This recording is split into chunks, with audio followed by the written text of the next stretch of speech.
Ko was shoved into the water by her mother, just because she said the wrong thing. Then her mother dumped a huge amount of ice into the tub. By doing this, she could torture Ko while also reducing the swelling, making sure there wouldn't be a single visible mark of abuse. Even after venting her rage, her mother still found Ko irritating. She dragged her straight into the storage room and locked her inside. In weather that was 20 degrees below zero, Ko wore nothing but a thin slip. She had fought back. She had tried every possible way to escape, but none of it worked. In the end, she could only silently endure everything. The immense pain, both physical and psychological, slowly sealed her off from the world. The childish laughter and happiness of kids her age felt like something she could never have. But one afternoon after school, a boy named Sattoru blocked her path and said he wanted to be her friend. Ko looked at him and asked, would he dare to kill someone for her?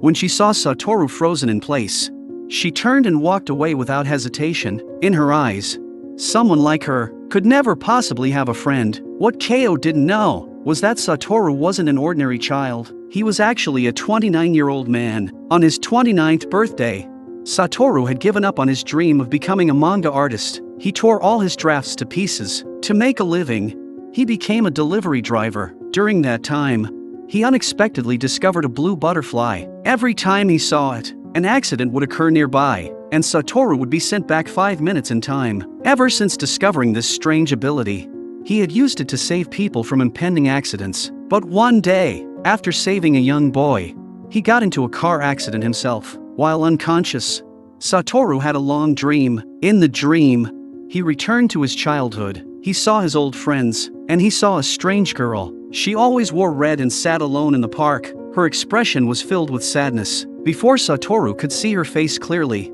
he woke up. After returning home, Sattoru asked his mother if she remembered a strange girl in elementary school who always wore red. To his surprise, his mother remembered her clearly. The girl's name was Ko. She had been murdered on March 1st during her 3rd grade year. Hearing that, Sattoru suddenly remembered everything. After Ko was killed, the police investigation pointed all the evidence to a man named Shiratori. But Sattoru knew that Shiratori was a gentle, kind older guy who used to play with him. He couldn't believe Shiratori was the murderer. The next day, while grocery shopping with his mom, Sattoru saw the blue butterfly again. Once more, he was sent 5 minutes back in time. He carefully scanned the surroundings for anything unusual, but found nothing. His mother helped him look as well. That was when she noticed a strange man holding a little girl's hand. As soon as the man realized someone was watching him, he immediately got into a car and drove away, leaving the girl behind. His mother wasn't sure whether the man had been trying to abduct the girl,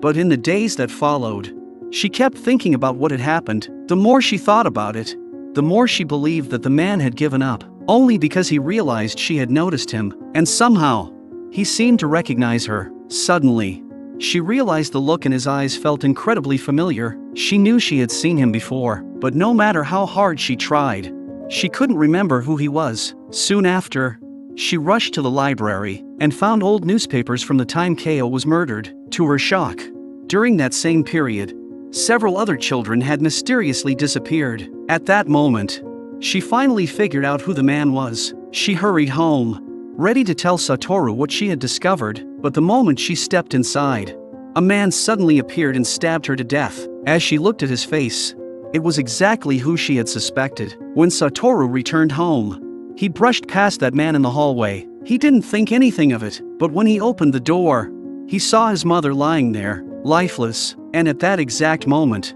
a neighbor happened to witness the scene. Sattoru, covered in blood, was immediately assumed to be the killer. Before he even had a chance to explain, the police had already arrived downstairs. In that instant, Sattoru realized none of this was a coincidence. It was a carefully constructed trap designed by the real murderer to frame him. Sattoru had no choice but to run, and at that very moment, the blue butterfly appeared once again. Time rewound again, but this time, he went back 18 years. Sattoru ran frantically toward his childhood home. His mother wasn't there, but he found his favorite childhood superhero mask. Surrounded by the familiar atmosphere, Sattoru held the mask in his arms and slowly drifted to sleep. When he opened his eyes, he finally saw the person he had wanted to see most. Although Satoru's reaction puzzled his mother, she didn't think too much of it. Instead, she simply went to start cooking. Before long, She had prepared a full table of food. Sattoru couldn't hold it in anymore and burst into tears. Moments that felt so ordinary and happy are often only understood as precious after they're gone, and that was when Sattoru swore that this time, he would save his mother, and he would make the real killer pay. From that day on, Sattoru began finding every possible way to get closer to Ko, because she was the only lead. Their classmates all assumed that Sattoru had a crush on Ko. They even tried to help him come up with ideas. With everyone's help, Sattoru accidentally came across Ko's essay. Its title was, "The Town Where Only I Am Missing." In the essay, Ko wrote about her wish to one day grow up and travel to a deserted island, a place with no pain, no sadness, no adults, no children, no classmates, no mother. She was all by herself, doing whatever she wanted, and far away, on the other side of the world, there would be a town. Children would go to school as usual, adults would go to work as usual, mothers would live their lives as usual. The only difference would be that Ko no longer existed in that town. After reading her essay,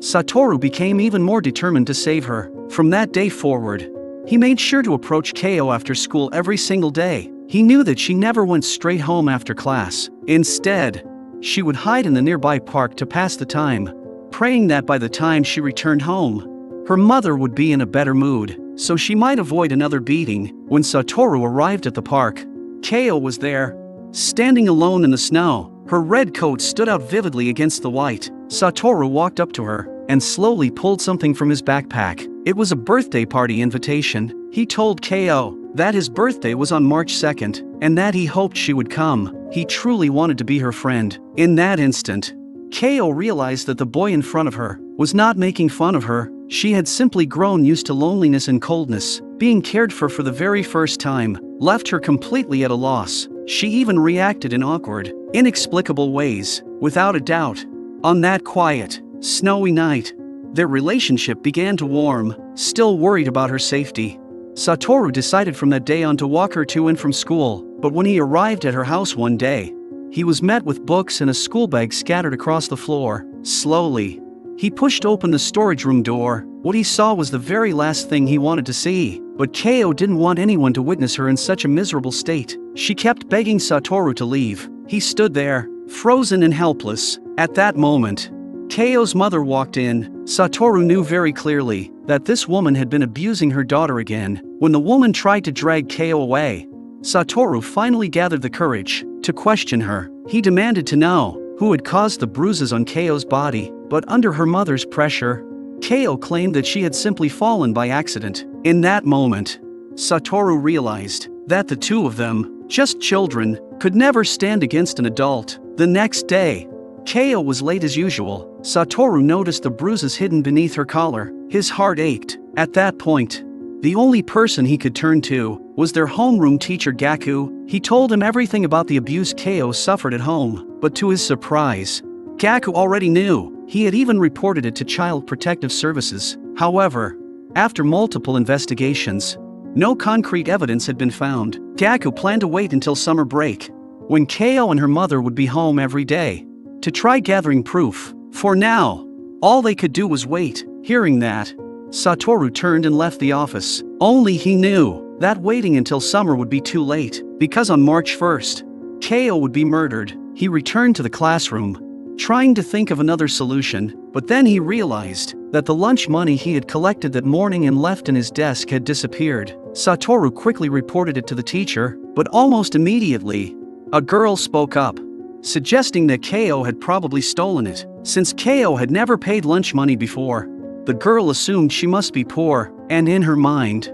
only poor people would steal. As soon as she finished speaking, the classroom erupted in whispers, but to Sattoru, who was mentally 29 years old, the trick was painfully obvious. He had just announced the missing money, and this girl immediately suggested searching Ko's bag. It was clear she was trying to frame her. Sure enough, a thick stack of cash was found inside Ko's school bag. Sattoru couldn't hold back any longer. He angrily shouted that Ko might be poor, but she was absolutely not a thief. The classroom fell silent. Ko was used to being accused. She was used to being looked down on, but this was the first time someone had believed in her so firmly and without hesitation. From that day on, the distance between them quietly disappeared. Now Satoru could naturally go to Keio's house and invite her out to hang out on Saturday, but Keio's mother had no intention of letting go of her punching bag. She flatly rejected Satoru's invitation. Then, in that same threatening tone, she turned to Keio and asked whether she wanted to go out with him. What she didn't expect was that Keio said yes.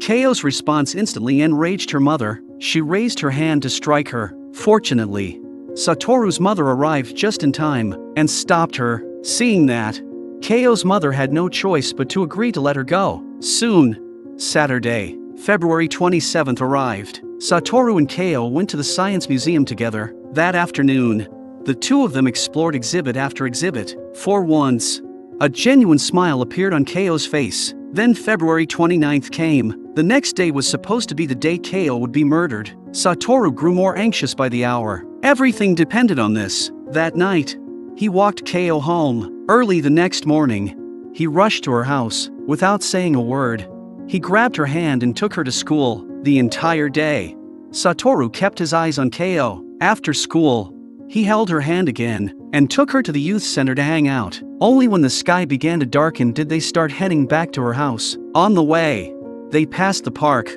where Keio used to stand alone, lost in thought. That lonely girl was no longer there. Now, she had someone by her side who wanted to save her. Snow began to fall. The flakes drifted down, equally upon everyone. At that moment, all Satoru wished for was that once the snow stopped, everything would remain normal. When it was time to part ways, Satoru deliberately shouted goodbye as loudly as he could. He wanted Keio's mother to hear him, and he wanted whoever might be lurking in the shadows to hear him too. But even then, he couldn't feel at ease. After returning home, he stared at the clock.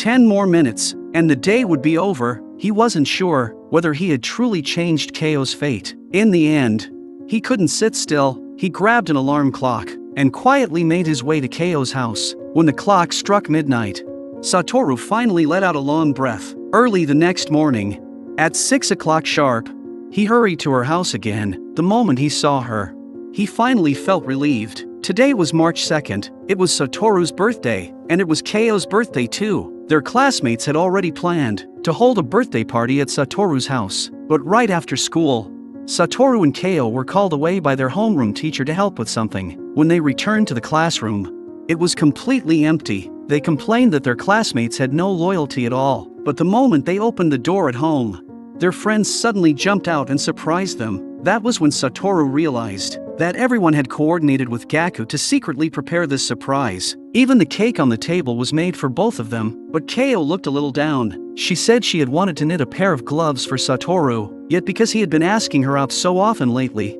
she hadn't been able to finish them. Satoru smiled and told her she could give them to him later. After that, everyone made sandwiches together, and they each made birthday wishes. They received many presents, and the gift Satoru gave Keio was also a pair of gloves. The party ended quickly, as usual.